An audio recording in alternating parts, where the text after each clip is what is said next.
క్రీస్తునందు ప్రియులైన సహోదరి సహోదరులకు ప్రభువైన యేసుక్రీస్తు వారి దివ్యనామంలో శుభాలు.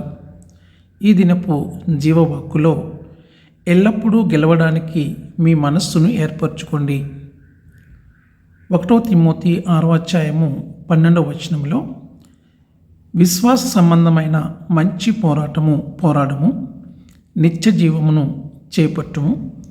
దాని పొందుటకు నీవు పిలువబడి అనేక సాక్షుల ఎదుట మంచి ఒప్పుకొంటివి. విశ్వాసం యొక్క మంచి పోరాటంతో పోరాడండి, నిత్య జీవాన్ని చేపట్టండి. దానికోసము నీవు కూడా పిలువబడ్డావు మరియు అనేక మంది సాక్షుల ముందు మంచి ఒప్పుకోలు ప్రకటించావు. క్రైస్తవులకు అనవసరమైన అనేక రకాల పోరాటాలు ఈ ప్రపంచంలో ఉన్నాయి. మీరు ఎవరు, ఏమి పోరాడుతున్నారు, మీరు దేని గురించి కన్నీరు కారుస్తున్నారు లేదా ఆలోచిస్తున్నారు? సరే, మీరు ఏమి చేస్తున్నారో దేవుడు ఆసక్తిగా చూస్తున్నాడు. ఎందుకంటే అతడు మీకు సహాయం చేయడానికి సిద్ధంగా ఉన్నాడు. అపోస్తలుడైన పౌలు చెప్పినట్లుగా మనము పోరాటానికి అనుమతించబడిన ఏకైక పోరాటము విశ్వాసం యొక్క మంచి పోరాటము. మీ జీవితంలో దేవుని వాక్యము ఉంటేనే మీకు విజయవంతమైన జీవితము, ఆనందకరమైన జీవితము, నిరంతరము ముందుకు సాగే జీవితము. గెలవడానికైనా లేదా విఫలమవ్వడానికైనా దేవుని వాక్యము ఒక ఎంపికగా మిగిలి ఉంది.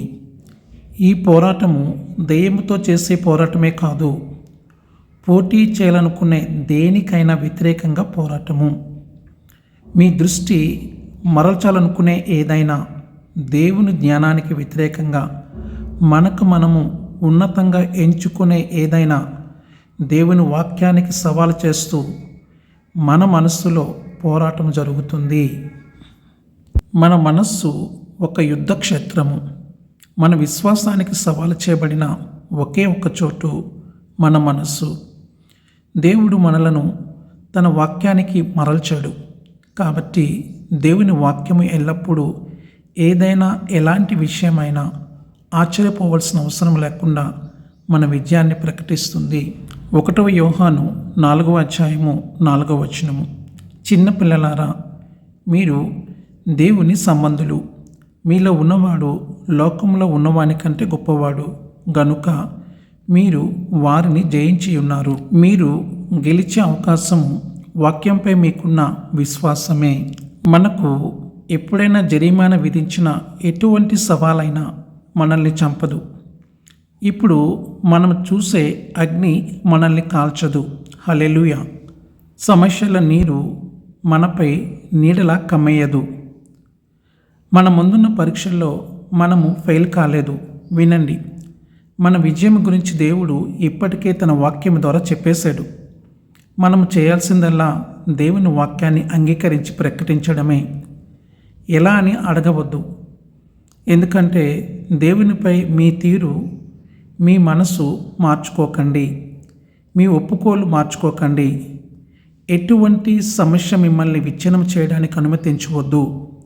ఎలాంటి సమస్య అయినా మీ నాయకుల నుండి మిమ్మల్ని వేరు చేయడానికి అపవాదికి అవకాశం ఇవ్వద్దు, అనుమతించవద్దు. మీకోసము దేవుడి ఉద్దేశము మీ వెలుగు మరియు అది మీ బలము. ఈరోజు దేవుడు మీలో ఎవరితోనైనా మాట్లాడుతున్నప్పుడు దేని కారణం చేతైనా ఆ గొప్ప అవకాశాన్ని వదులుకోకు. మీ సాధారణ పర్యావరణానికి కంటే గొప్పగా ఉండండి మరియు ఎల్లప్పుడూ గెలవడానికి మీ మనస్సును ఏర్పరచుకోండి. ప్రార్థనలో ఏకీభవించండి. పరలోకమందున్న మా తండ్రి, నీ జ్ఞానాన్ని చూడడానికి నా కళ్ళు తెరిపించినందుకు నీ వాక్యమైన యేసుకు ధన్యవాదాలు. ఈ రోజు నుండి నేను ఈ ప్రపంచంలోని సమస్యలను అధిగమిస్తూ అత్యుత్తమంగా జీవిస్తాను. నేను విజేతను. నేను విజయం సాధించాను. ప్రతి సవాలు లేదా సమస్యపై నేను ప్రకాశిస్తున్నాను. నేను యేసు నామములో పర్యావరణానికి పైన ఉన్నాను. యేసు నామములో ప్రార్థన చేస్తున్నాను. ఆమేన్.